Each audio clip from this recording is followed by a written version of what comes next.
Cumprimento os irmãos com a paz do Senhor. Quem está feliz com Jesus essa manhã? Então encontre uma pessoa bem bonita do seu lado e dê um sorriso para ela. Ficou difícil? Se não tiver ninguém bonito aí embaixo, é só olhar aqui para cima, tá bom? Mas não é para mim não, né? É só olhar para o anjo que está bem atrás de mim aqui. Eu cheguei na igreja e tive uma visão, né? Vi um homem de branco.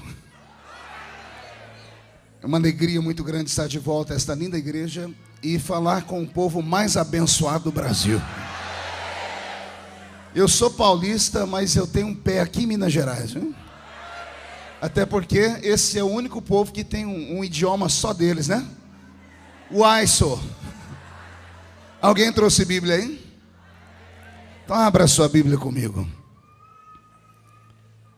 Abra sua Bíblia comigo no livro na carta de Atos dos Apóstolos,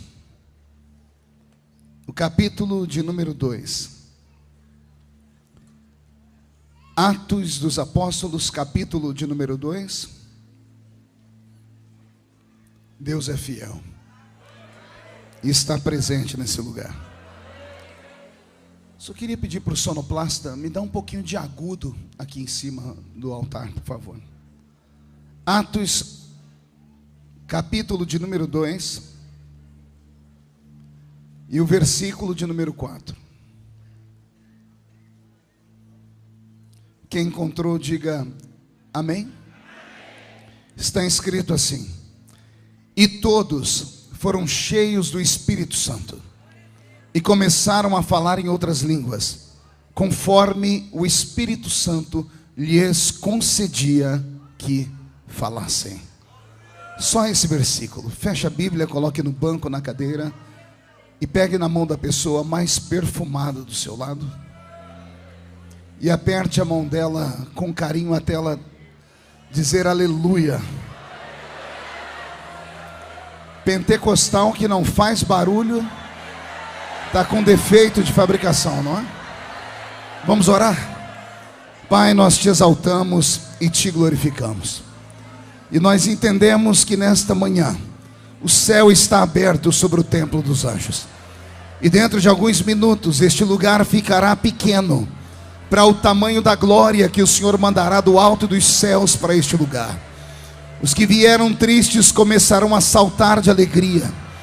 Os que vieram se arrastando não voltam se arrastando para casa. Hoje voltarão voando nas asas de um novo tempo. E antes que eu comece a ministrar a sua palavra, cerque esta igreja com a sua presença. E num raio de 5 quilômetros onde houver um demônio alojado, eu dou a esses demônios segundos para sumirem daqui. Porque se não sumirem, serão queimados pelo poder da sua glória que aqui será derramada. Rasgue os céus sobre nós. Manda anjos de fogo descerem aqui. Que estes anjos desçam trazendo brasas de fogo nas mãos. Comecem a esparramar estas brasas entre nós.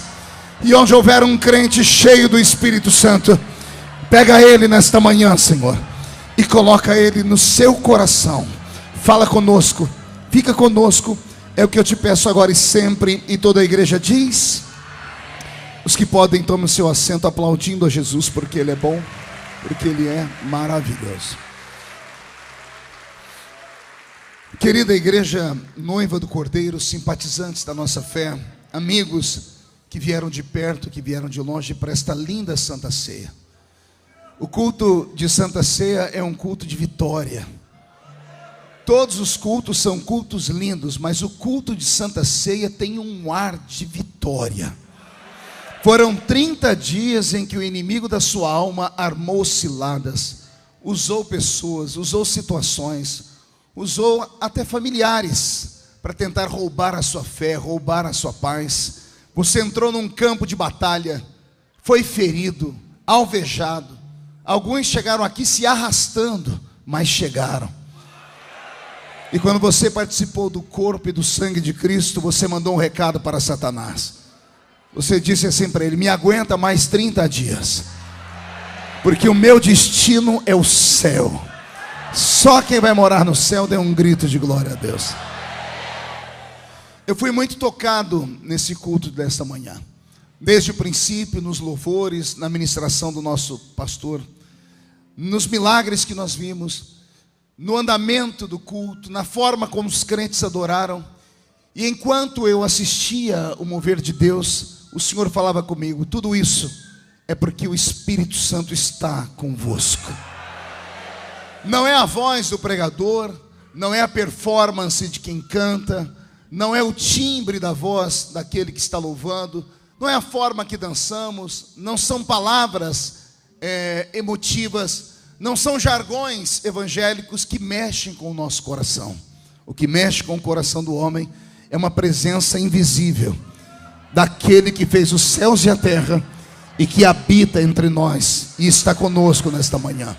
Esta vontade de chorar, este corpo tremendo, o coração sacudindo no peito, a voz embargada, o corpo arrepiado, não é por causa do ar-condicionado, nem tampouco porque você está do lado de alguém que você ama. Não, é a presença dele. Ele está aqui. Ele não é uma coisa, ele não é um vento, ele não é um fogo, ele não é uma água, embora o vento, o fogo e a água sejam símbolos da presença dele. Ele é muito mais do que isso. Ele não é uma força, como dizem por aí. Ele não é uma entidade, como dizem por aí, não. Ele é uma pessoa, e ele está entre nós, e merece ser honrado nesta manhã. Eu quero dizer ao Espírito Santo que este lugar é dele, esse povo é dele. Estamos aqui para adorar o nome de Jesus através de você, Santo Espírito. Por isso, fala conosco em nome de Jesus. O texto que eu li foi apenas um aporte para a sua memória, para lembrar que há 2000 anos atrás, no dia da inauguração efusiva da igreja da qual você faz parte, lá estava ele, o Espírito Santo. Lá estava ele vindo do céu, porque a Bíblia diz que foi do céu que ele veio. Ele veio e encheu a casa onde estavam assentados todo o corpo de Cristo. Naquele tempo, quase 120 pessoas. Apesar de Jesus ter aparecido para cerca de 500 pessoas, e para essas 500 pessoas ele deixou um recado, deixou o horário e o endereço onde ele estaria se reunindo com eles. Dessas 500 pessoas que viram o Mestre ressurreto, somente quase 120 acreditaram. Deixaram seus afazeres, deixaram as suas famílias e foram para o pé daquela montanha e encontraram com um Cristo ressurreto. Eu queria ter estado naquela manhã e acredito que eu ficaria estupefato como eles ficaram. Aliás, eu acredito que eu ficaria muito mais anestesiado do que eles ficaram. Pastor, como o senhor sabe que eles ficaram anestesiados? É só ler Atos capítulo 1. Você vai ver que depois que eles viram ele ressuscitado, ele abriu uma oportunidade de diálogo. E ele disse a eles: perguntem o que vocês quiserem. E olha o que eles perguntaram para eles: Senhor, é neste tempo que tu restaurarás o reino a Israel? Jesus olha para eles e diz assim: essas coisas competem só ao meu Pai. E já que não tem diálogo, é melhor vocês irem para Jerusalém, esperem lá, até que do alto sejam revestidos do poder de Deus. Os discípulos estavam tão atemorizados, estavam tão emocionados, que quando viram ele, perderam o senso. Poderiam ter perguntado para ele do céu, poderiam ter perguntado para ele do seio de Abraão, afinal ele tinha morrido, tinha ficado 3 dias no seio da terra. Poderiam ter feito perguntas extraordinárias, mas eles se perderam. Por quê, pastor? Porque eles estavam diante de um mistério, estavam diante de um milagre. Imagine vocês que 43 dias antes desse episódio, eles encontraram ele pendurado no alto de uma cruz. Ele estava com o corpo desfigurado. Ele tinha mais de 400 cortes no seu corpo. Eles ouviram ele gemer. Eles ouviram gritos de dores do alto da cruz. Eles ouviram ele olhar para o céu e perguntar: Pai, onde tu estás? Eles ouviram aquela oração que não conseguiram compreender, porque Jesus fez em um idioma extinto, em aramaico, quando ele olha para o céu e diz: Eloi, Eloi, lama sabachthani. 43 dias antes eles viram ele ser destruído, moído. 43 dias depois está ele de pé diante deles, ressurreto, poderoso. Eu acredito que na medida que Jesus ia falando, ele ia levantando os braços, e as pessoas iam olhando para a cicatriz na mão dele, iam dizendo: é ele. Não parece aquele da cruz, mas é ele. porque a carne foi restaurada e Ele está aqui. Nesse dia Jesus disse a eles: ficai em Jerusalém até que do alto sejais revestidos de poder. O Espírito Santo não é um poder apenas, ele não é energia. Eu repito o que disse agora há pouco, ele é uma pessoa. E cada crente que está aqui neste culto, nesta manhã, precisa manter uma comunhão com ele. E eu queria perguntar a você: como está a sua vida com ele? Quantas vezes por dia você se lembra que ele existe? Ou será que você faz parte de um grupo de pessoas que só se lembra do Espírito Santo quando alguém canta um louvor e fala do nome dele? Ou será que você faz parte de um grupo de pessoas que pensa que o Espírito Santo é só um sentimento, é uma emoção barata que nós temos durante o culto? Não, ele é um amigo pessoal. E como amigo, como pessoa, ele tem sentimentos. E ele falava comigo nesta manhã que com alguns daqueles que aqui estão, ele tem um sentimento de tristeza, porque levou quase 30 dias para ele te enxergar. Foram quase 30 dias de abandono do templo, quase 30 dias sem pisar na casa do Senhor. E você veio arrastado pela propaganda da ceia, pela propaganda do pregador. Veio nem sabe por quê, atraído pelo convite da mãe, do pai, da família, quando na verdade não foi nada disso. Na verdade foi o próprio Espírito Santo que colocou um anzol no seu queixo e fisgou você, porque ele não abre mão de você para nada e para ninguém. Eu não sei se você veio para cá sozinho, mas você não vai embora sozinho. Quando você descer por aquela escadaria, a presença dele vai com você. Esse dia será diferente e esta semana será poderosa. Algumas pessoas vão pegar você no volante do seu carro, parado no semáforo, chorando, falando em línguas. Alguns vão achar que você está louco, mas não será loucura. É você se lembrando de que você não está sozinho jamais. Você entrará na escola e a presença dele irá com você. Você caminhará pelas ruas de Belo Horizonte e a presença dele irá com você. Todo mundo gritando crise, só você sorrindo, gritando Cristo, porque o Espírito Santo está com você. É ele quem se move no nosso meio. Quando eu abro a Bíblia em Atos capítulo 2, eu não estou abrindo a Bíblia apenas em uma história. A Bíblia não diz que o Espírito Santo desceu sobre aqueles homens apenas para dar a eles uma emoção, não.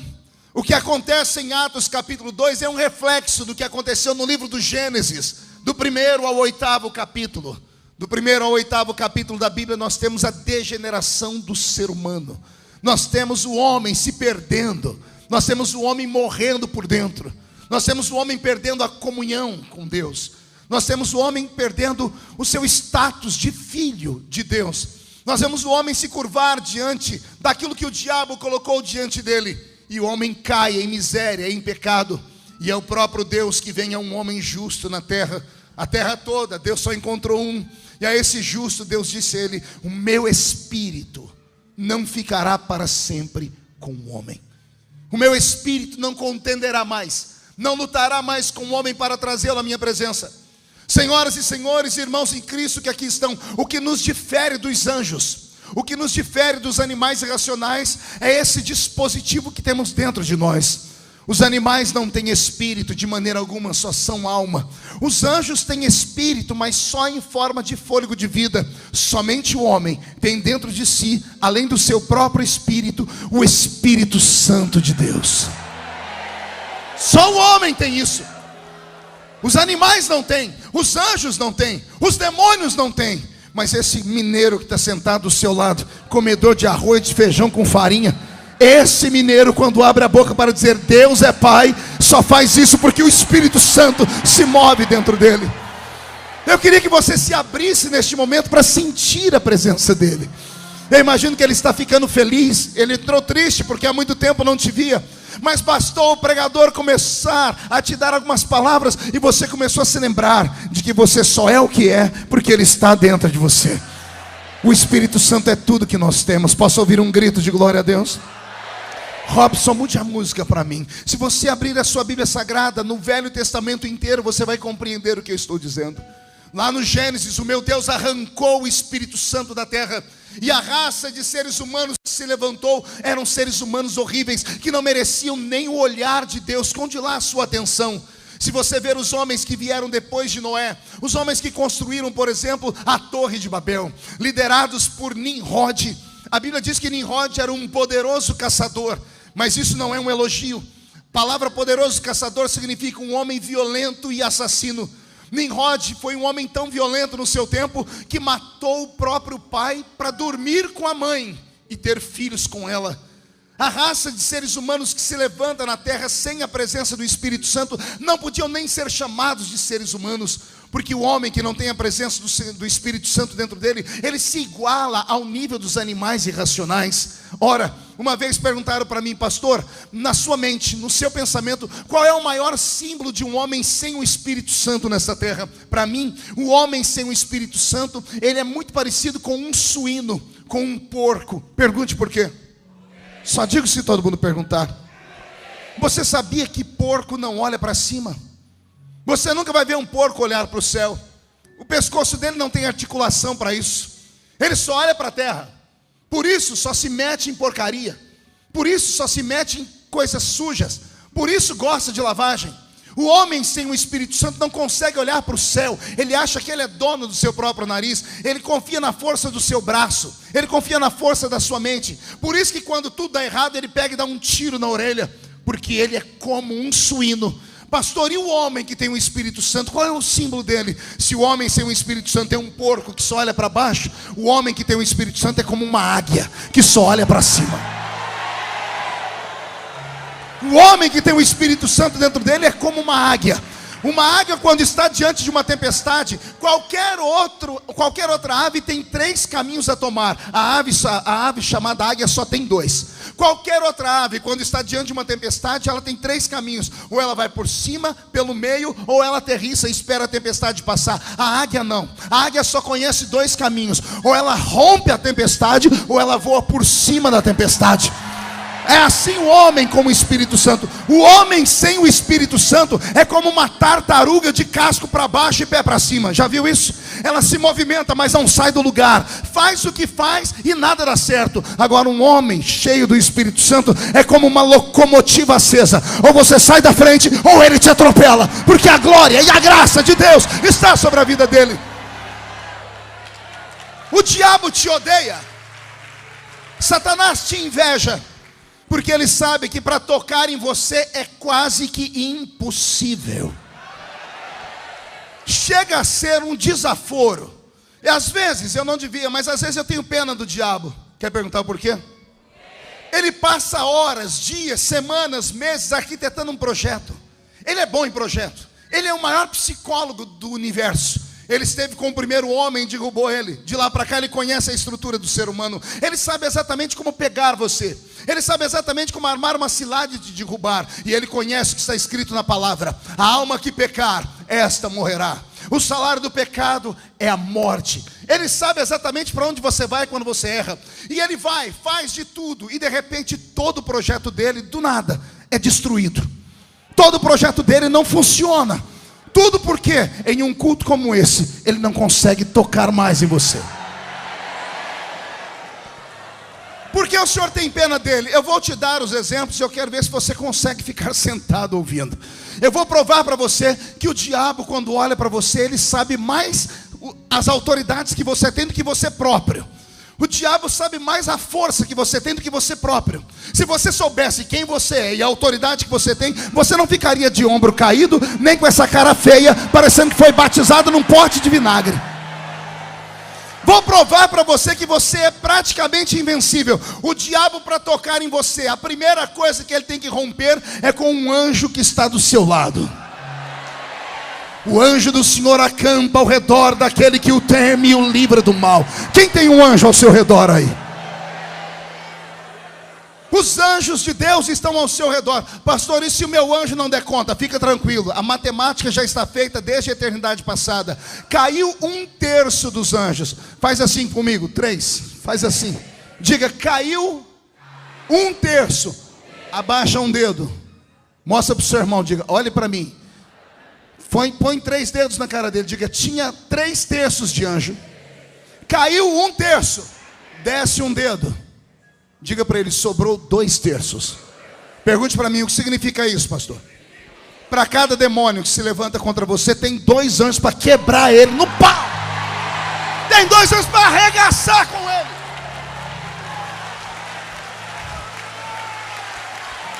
Segure aí. Se o seu anjo não der conta, basta ele pedir ajuda. E os demônios não tocam você. Mas supomos que os anjos não deem conta. E o demônio consiga de alguma forma romper com o anjo que te protege. O diabo vai ter o segundo problema. Pergunte qual? Há uma proteção sobre a sua vida chamada sangue de Jesus. Quem está debaixo do sangue de Jesus, o anjo da morte passa perto, passa do lado, mas não pode tocar, porque os umbrais do seu coração estão tangidos com o sangue do Cordeiro. Olhe que coisa linda. Eu disse que você é invulnerável, você é invencível. Se o diabo vencer o anjo, ele tem que encontrar o sangue. Não há poder contra o sangue. Mas vamos fazer uma ilação aqui. Caso ele consiga vencer o sangue, que é impossível, caso aconteça isso, o diabo tem que encontrar e vencer o terceiro inimigo que ele tem. Pergunte qual? Aquilo que está dentro de você. Você é templo do Espírito Santo. Você entendeu o que eu disse? Demônios, para romperem com a sua vida, tem que vencer os anjos que te cercam, tem que vencer o sangue que te protege, e tem que vencer o próprio Deus que mora dentro de você. O que eu quero dizer com isso? Que você não precisa ficar chorando, você não precisa ficar triste. A luta que você está passando não é para destruição, é para fortalecimento. Todas as coisas concorrem para o bem daqueles que amam a Deus. Na vida do crente, tudo que acontece, ou acontece porque Deus mandou, ou acontece porque Deus permitiu. O diabo até queria, mas não pode tocar em você. Mas caso ele toque, aprenda: se ele romper essas barreiras, é porque Deus permitiu. E se Deus permitiu, é porque Deus acha que tudo que você tem é pouco demais, e Ele quer te dar em dobro. Não, você não entendeu. Tudo que você tem é pouco demais. Mas como é que Deus pode multiplicar? Só pode multiplicar se Ele deixar você passar por uma luta. Viste tu, meu servo Jó, homem temente. O diabo com inveja disse: também ele tem tudo, deixa eu tirar tudo. Deus disse: tira tudo, só deixa a vida dele. Deus é sádico? Porventura Deus gosta de te ver sofrer? Não. Por que Deus deixou o diabo tocar em Jó? Porque Deus achou que Jó tinha pouco. Ele queria dar para ele em dobro tudo que ele tinha.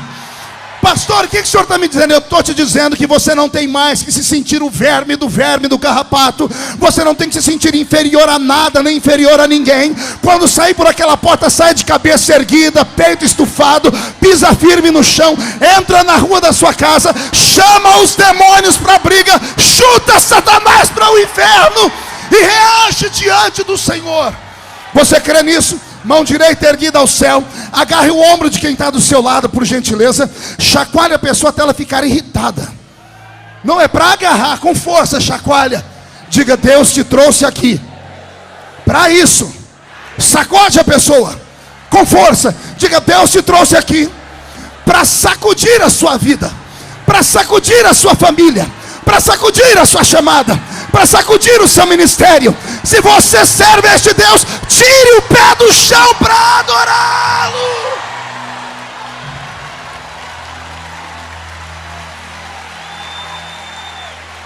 Ah, meu Deus. Sente aí. O homem perdeu o Espírito Santo no início da Bíblia. O meu espírito não estará mais com o homem. Deus, ao retirar o Espírito Santo do homem, tirou do homem o elo de ligação com o céu. O homem teve uma vida triste, vazia. O homem se tornou uma besta fera. A violência passou a fazer parte do seu cotidiano. O homem não olhava mais para o céu.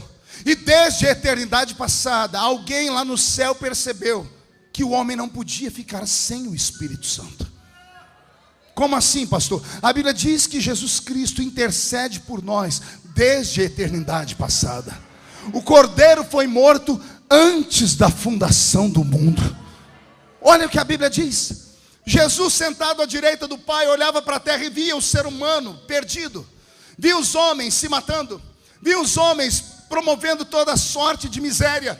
Viram os homens tendo seus problemas, os seus desvios sexuais. Viam os filhos matando os pais. Viam os pais e as mães mantendo relações sexuais com os filhos. Viam as pessoas perdendo o brio, perdendo o bom costume. O homem virou uma besta fera. E então lá do céu, Jesus começa a interceder dizendo: papai, o homem não pode ficar sem o Espírito Santo. Nós temos que devolver. Mas Deus Pai, sempre metódico, olhando para o Filho, deve ter dito: o homem não merece o Espírito Santo. E eu imagino Jesus dizendo: pai, não podemos julgar todos pela atitude de um. Cada um é cada um. Vamos transformar a terra num laboratório. E Deus aceitou a ideia. Deus olhou para este mundo e transformou este mundo num laboratório. E Ele começou a selecionar pessoas sobre quem Ele derramaria o Espírito Santo. No Velho Testamento, só 3 categorias de homens recebiam o Espírito Santo. Eram eles: os reis, os sacerdotes e os profetas. Diga comigo: reis, sacerdotes e profetas. Olha que interessante. Deus selecionou alguns seres humanos pela atitude deles e pela função deles. Só que Deus não dava o Espírito Santo para eles de maneira deliberada. Era como se Deus pegasse um conta-gotas. Quem lembra de conta-gotas aqui? Era como se Deus pegasse um conta-gotas, pastor Jerônimo, pegasse um pouquinho do Espírito Santo, olhasse aquelas 3 categorias, rei, sacerdote e profeta, e pingava sobre eles um pouquinho do Espírito Santo, só para ver qual era a reação. Os homens cheios do Espírito Santo eram fabulosos. Tinha uns que, quando ficavam cheios do Espírito Santo, qualquer coisa na mão deles virava arma. Uma queixada de jumenta virava uma metralhadora R15. Um pedaço de cajado virava uma chave capaz de abrir a porta do mar. O Senhor viu que quando um homem ficava cheio do Espírito Santo, ele operava e obrava no Senhor. Ele fazia coisas extraordinárias. Um homem cheio do Espírito Santo, depois de matar um gigante, que é um ato truculento, e mostrar a cabeça dele para todo mundo, depois que lavava a mão do sangue e tirava dele aquele ranço, ele enfiava a mão na sacolinha dele, pegava um instrumento de cordas que ele fez, dedilhava e começava a dizer: o Senhor é meu pastor e nada me faltará. Eu imagino Deus Pai se alegrando e dizendo: filho, você tem razão. Nem todos os homens são iguais. Alguns merecem ter a presença do Espírito Santo. E Deus transformou o Velho Testamento inteiro nesse grande laboratório. Teve um dia que teve um homem a quem Deus tinha dado muito do Espírito Santo. Ele se cansou porque foi muito pesado conduzir a sua nação inteira até a terra de Canaã. Um dia ele chegou diante da sua família e reclamou: não dou conta mais. O sogro dele olhou para ele e disse assim: Moisés, se você não dá conta, reparte a carga. Escolhe aí no meio da congregação homens em quem você confie e reparte a carga com eles. Moisés achou a ideia bonita, mas ele era só um empregado. Ele marcou uma reunião com seu patrão, subiu o alto da montanha e disse: papai do céu, o meu sogro Jetro me deu uma ideia. Como eu não estou aguentando a carga, ele falou para eu repartir. E eu trouxe aqui uma lista. Nessa lista, pai, tem aqui 70 nomes. 70 nomes de homens que eu acho que o senhor pode usar. Deus gostou da ideia e disse assim para ele: Moisés, vou fazer isso. Eu vou levantar 70 homens. Todavia, eu não vou dar para eles uma experiência nova. Eu vou retirar do que eu te dei e vou repartir com eles. Você crê em transferência de unção? Vou falar de novo. Você crê em transferência de unção? Eu também creio. Moisés subiu ao alto da montanha, levou a lista com os 70 nomes. O Senhor Deus retirou do espírito que estava em Moisés e repartiu com 70 homens no meio da congregação. A Bíblia diz que dentro da congregação de Israel tinha 68. Quantos? E os 68, quando ficaram cheios do Espírito Santo, começaram a profetizar e a dançar. Só que 2 dos 70 estavam do lado de fora do arraial. A Bíblia fala o nome deles: Eudade e Medade. Os 2 estavam do lado de fora do arraial. E quando receberam o Espírito Santo, eu não sei se eles estavam capinando, pescando, vendendo, comprando. Quando o Espírito que saiu de Moisés entrou dentro dos 2, os 2 começaram a saltar e começaram a profetizar e começaram uma dança espiritual, só os 2 sozinhos. Fizeram um culto, só aquelas 2 almas. Estava passando no meio daquele caminho, justo naquela hora, um crente enxerido, que aqui em Minas Gerais não tem. Só tinha lá em Israel e na igreja que eu pastoreio. Lá onde eu pastoreio está cheio. Crente que, pelo amor de Deus, nunca tem nada, e quando vê alguém recebendo, ao invés de ir ajudar, sai falando mal. A pessoa tem a língua maior do que a minha gravata. O espírito que está sobre eles é um espírito maligno. O homem viu os 2 pulando cheios do Espírito Santo e profetizando. Ao invés de se juntar com eles e querer receber também, saiu correndo para dedurar, cagueta. foram até Moisés. Quando chegou perto de Moisés, esbarrou em Josué. Josué põe a mão na espada e diz: o que é que você quer? E ele diz assim: olha, tem 2 crentes lá do lado de fora do arraial profetizando, dando escândalo. O que as nações vão dizer? Que somos loucos. Josué entrou na sala onde estava Moisés e disse: Moisés, tem 2 homens do lado de fora de Israel, eles estão pulando e profetizando. Está o nome dos 2 aqui, ó, Eldade e Medade. O que é que você quer que eu faça com eles? Mando matar, prender?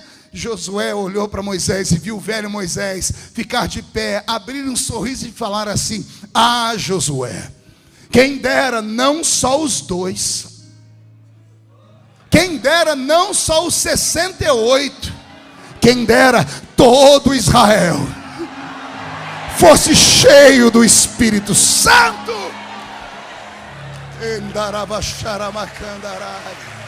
Ei, olhe que interessante. Naqueles dias do Velho Testamento, os homens não tinham o Espírito Santo como amigo. O Espírito Santo visitava e saía. O Espírito Santo não habitava, ele visitava. Diga comigo, ele não habitava, ele visitava. A Bíblia diz que um dia os profetas queriam profetizar. Profeta Eliseu queria profetizar. Sabe aquele dia que você acorda com vontade de cantar, de adorar a Deus? Que lá debaixo do chuveiro você encarna uma Cassiane e começa a gritar: Deus não rejeita a oração, oração é alimento. Sabe aquele dia que você está desse jeito? Não é que o Eliseu resolveu ficar cheio do Espírito Santo, mas não podia. Ele queria profetizar e a boca dele travou. Então ele foi lá no arraial, chamou um tecladista, chamou um tangedor, chamou alguém que tocava um instrumento, disse para ele: toque um instrumento, toque. Eliseu ficou atrás dele. Vai, toca. Quando ele começou a tocar, o céu foi se rasgando. Quando o céu abriu, Eliseu viu. Eliseu fez assim, ó: Deus, eu quero profetizar. Você não entendeu? Vou falar de novo. Eliseu queria profetizar, mas não tinha inspiração. Então, sábio, ele fez alguém tocar uma música para Deus. Toca. O louvor abre o céu. Quando o louvor abriu o céu, Eliseu pulou na frente: ei, Deus, eu quero profetizar. A Bíblia diz que o profeta Ezequiel passou 2 horas. Quantas horas? Na beira do rio Quebar, desse jeito, ó. De onde você acha que o salmista tirou a expressão: abre a tua boca porque eu a encherei? O profeta ficou com a boca aberta. Pergunte para quê? Queria profetizar, mas não podia, porque o homem não tinha o Espírito Santo. O Espírito Santo não habitava, ele visitava. Ele vinha, tocava. Quando o homem achava que estava cheio, ele saía. Tem gente que pensa que Sansão era um homem forte, parecido com Arnold Schwarzenegger, bíceps avantajados. Não, a força dele não estava nos braços. Pelo que eu leio da Bíblia, ele devia ser gordo, barrigudo, porque era cachaceiro. Enchia a cara de cachaça. Vai ver ele na cidade de Gaza, bebeu até dormir. A força dele não estava nos bíceps. A força dele estava em uma promessa. Mesmo bêbado, à meia-noite, tinha promessa ao infeliz. Mesmo bêbado, trancaram os portões da cidade, mas tinha promessa ao infeliz. Deus olhou do céu e disse: mesmo bêbado tem promessa. Espírito Santo, pega ele. O Espírito Santo desceu em Sansão. Ele levantou meio bêbado, deu uma olhadinha, estava tudo fechado. Ele viu o portão da cidade. Não era igual o portão da sua casa, era uma cidadela. Um portão que pesava no mínimo umas 3 toneladas. Já assistiu aqueles filmes antigos? As cidades cercadas, aquele portão gigante, os soldados ficam ali. Era daquele jeito. Pois Sansão foi para cima daquele portão. Ao invés de quebrar e jogar fora, ele agarrou o portão e arrancou e pôs no ombro. E saiu andando. Eu acompanhei a trajetória na Bíblia. Ele não foi em linha reta. A Bíblia diz que ele subiu uma montanha com 3 toneladas nos ombros. Ele subiu uma montanha. E eu fui acompanhando só para ver no que ia dar. Lá, uma distância de 10, 15 quilômetros no alto da montanha, ele joga o portão fora. Era Deus dizendo assim: quem está cheio do Espírito Santo, se a porta estiver fechada, ele arranca e joga fora, para nunca mais a porta ficar fechada. Pastor, o que o senhor quer dizer com isso? Agora olhe para mim. Eu estou no Novo Testamento. Eu estou no tempo da graça. O homem perdeu o Espírito Santo, mas Jesus devolveu. O homem ficou vazio. João, quando chegou na terra, os homens olharam para ele e disseram assim: tu és o Messias? Ele disse: não, eu batizo com água, mas vem um aí que vos batizará com o Espírito Santo e com fogo. Um dia os discípulos estavam andando ao lado dele. Ele ressuscitou, deu uma olhadinha para a cara deles e disse: agora vocês já estão prontos. Ele parou e fez assim para eles: ei.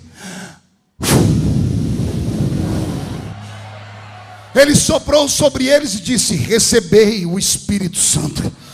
Naquele momento os discípulos foram lavados. Existem duas maneiras de ter o Espírito Santo. Abre a mão direita, acompanhe, diga: a primeira é aqui. Bate no peito. Olha para o seu irmão e diga: a primeira é aqui. Você pode ter o Espírito Santo dentro. Diga: isso é para salvação. Agora tem a segunda forma. Pergunte qual. Acompanhe a mão, tire a mão daqui. Aqui. Aqui é sobre. Aqui é autoridade e revestimento. Acompanhe a minha mão. Aqui você está vestido. Aqui você está revestido. Aqui você está salvo. Aqui você está salvo e ungido para a batalha. Aqui é para todo mundo. Aqui é só para quem pede. Não, você não entendeu nada. Vou falar de novo. Aqui qualquer um pode ter. O Espírito Santo aqui dentro qualquer um pode ter. É o sopro. Todos estão salvos, mas não basta ser salvo. Tem um upgrade. Você pode ser crente, vir para a igreja, ser cheio do Espírito Santo e salvo. Seu nome está escrito no livro da vida. Mas o Senhor te faz um desafio. Quer mais? Então eu vou te dar o Espírito, além daqui vou te dar aqui. Aí você vai falar em línguas, profetizar, interpretar as línguas, expulsar demônios, vai curar os enfermos, vai operar com sinais, prodígios e maravilhas, vai mostrar para esse mundo que mesmo sendo de carne e osso, você pode operar com poder e glória nessa terra. Eu estou pregando para um exército aqui em Belo Horizonte nesta manhã. Esses homens e mulheres que estão na minha frente nunca mais serão os mesmos. Depois desta santa ceia, eu queria ver o diabo encarar você. Ele vai se levantar para cair. Só quem está cheio do Espírito Santo, dê um grito para acordar Belo Horizonte. Pegue na mão de quem está do seu lado. Vê se o irmão está cheio do Espírito Santo. Pastor, como é que eu vejo? Veja o que ele fala. Dê uma olhadinha nos lábios dele, vê se ele está dando glória a Deus ou se ele está mascando essa desgraça desse chiclete. Vê se os pés dele estão parados ou se ele está batendo o pé no chão dizendo: essa terra é minha. Vê se a mão dele está frouxa ou se ele está apertando a sua mão. Crente cheio do Espírito Santo não leva afronta para casa. Crente cheio do Espírito Santo não aceita derrota. Quem está cheio do Espírito Santo reage.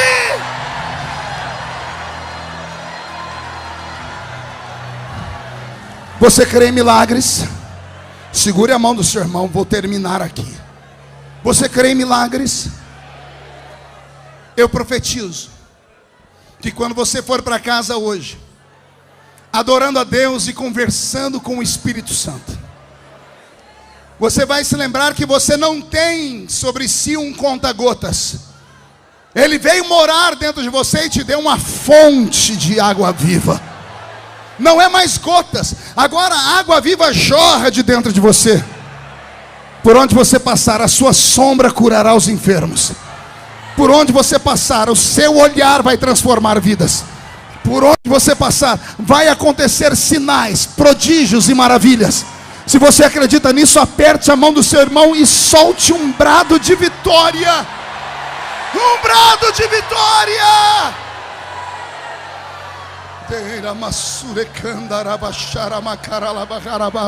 Senhor, se tem alguém aqui batizado com o Espírito Santo, renova ele, renova ela. Se tem alguém que fala na língua do céu, Pai, deixe eles orarem em outras línguas agora. Se houver alguém que não fala, mas que quer, batiza com o Espírito Santo agora, nos quatro cantos do templo dos anjos. Agora!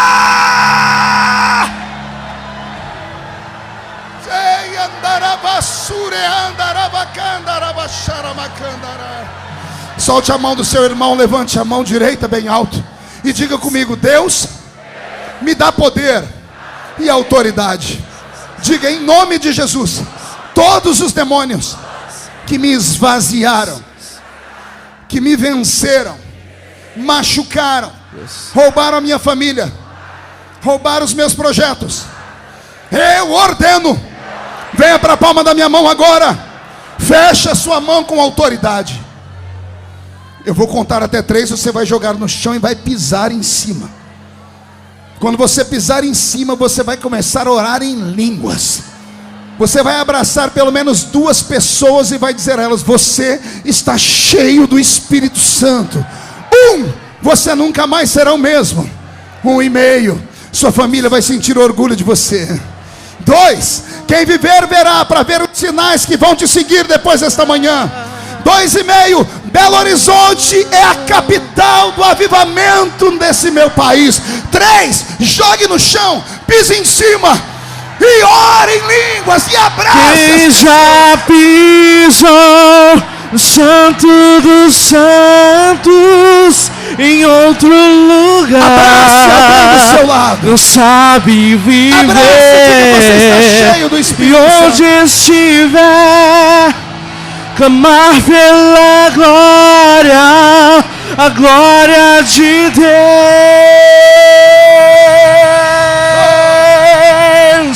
Quem já pisou Santo dos Santos em outro lugar, não sabe viver.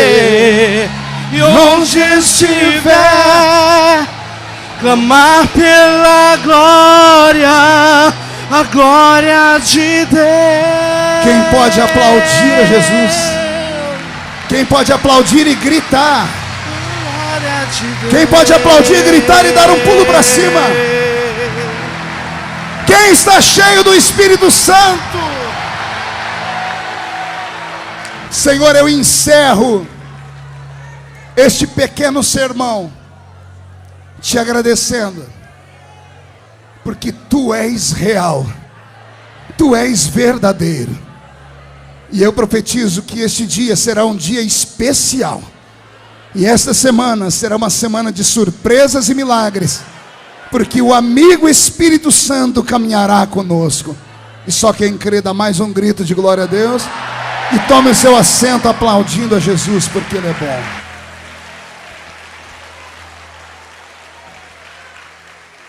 Amém? Alguém está sentindo Ele aqui ainda?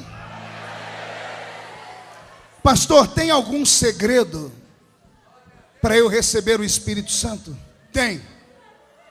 O Espírito Santo é como um beija-flor. Beija-flor só vai em flor aberta. Beija-flor só vai em flor aberta e que tenha mel dentro dela. Cheguei esses dias na casa da minha mãe, estava na varanda e ela pendurou um monte de esses negocinhos de água. Daqui a pouco, deu uma certa hora do dia, encheu de beija-flor. Eu falei: mãe, o que eles vêm fazer aqui? É só por causa da água? Ela disse: não, tem um segredo. E eu falei: qual é? Ela falou: coloque o dedo na água e põe na boca. Estava docinho. Ela falou assim: eu coloco açúcar. O Espírito Santo é como um beija-flor. Ele vem num culto como esse e procura flores abertas. Ficar com essa cara feia, fechada, com essa boca travada, essa boca de aço, essa língua de ferro, esse queixo de concreto, esse olho seco, parecendo olho de sapo que morreu no dia de enchente, ele não vai sobre você. Até eu tenho medo de você. Mas se você começar a sorrir, se você começar a glorificar, se você começar a dizer assim: vai tudo bem na minha vida, vai tudo bem. Se você começar a dizer: eu não tenho tudo que eu quero, mas tenho tudo que eu preciso, o Espírito Santo virá sobre a sua vida e vai pousar sobre você. Amém? Eu quero encerrar dando um testemunho aqui, pastor Jerônimo. Dessa semana, eu recebi uma mensagem de uma pessoa que vem ao Templo dos Anjos. Essa pessoa me deixou emocionado. Ela disse que a última vez que eu estive aqui, acho que foi o ano passado, uma irmã dela veio ao culto e ela precisava pedir perdão para mim. Pedir perdão do quê? São vocês? A filha do Senhor? Ela falou que queria pedir perdão para mim. Possivelmente por causa daquelas coisas que aconteceram em 2013, que falaram de mim, que eu era homofóbico, tantas coisas mais. E eu estava ali embaixo, assinando os livros. E ela conseguiu chegar perto de mim, me abraçou. Ela veio no meu ouvido, pediu perdão. E eu só liberei o perdão, só dei um sorriso. E disse para ela, não precisava nem pedir perdão, porque eu nasci para isso. E dei um abraço bem firme e disse, Jesus te ama. Ela estava afastada dos caminhos do Senhor, voltou, passou 15 dias cheia do Espírito Santo. 15 dias depois, Jesus levou para o céu. O Templo dos Anjos foi o lugar que Jesus trouxe para ela se abraçar com Deus de novo. Essa que é a filha dela, sua mamãe está no céu, está melhor que a gente. Está esperando a gente. Ela deve estar lá brincando com meu filho. Eu tenho um filho que já foi para lá. Jesus trouxe o Senhor aqui hoje só para te lembrar de que a vida está na mão dele. A vida é um pequeno estágio. Eu lembro quando eu era menino, você ia para uma empresa para ser contratado, a empresa não era obrigada a te registrar, fazia um contrato. Lembra disso? Era um contrato de 3 meses de experiência. Aqueles 3 meses, no final dele, o chefe te chamava e dizia assim, ó, você serve para o trabalho, vai ser registrado. Você não serve, vai ser dispensado. A vida é mais ou menos assim. Você é colocado nesse mundo para um teste. As pessoas que vão embora mais cedo é porque já passaram no teste. Jesus olhou e disse assim, você foi aprovado. Foram aprovado e recebeu uma coroa em outro lugar. Ninguém fica para semente. Cedo ou tarde, jovem ou velho, todo mundo vai. O que importa não é ir, mas é em como ir. Você tem a opção de ir sozinho ou ir abraçado com o Espírito Santo. A Bíblia Sagrada, quando vai falar da morte, fala de Lázaro e o rico. Quem já leu a história? A Bíblia diz, morreu Lázaro e foi sepultado. Ou melhor, morreu o rico e foi sepultado. Lázaro não. Um anjo veio, pegou ele pela mão e levou ele para o céu. A diferença entre quem serve a Deus e quem não serve está no dia final. O amor de Deus era tão grande por ela, que o Senhor queria ela para ele. E ela precisou vir aqui, se libertar, ficar cheia do Espírito Santo. Então eu quero dizer a vocês que Deus tem ela no coração dele. Cumpre o Senhor, você menina, a ti.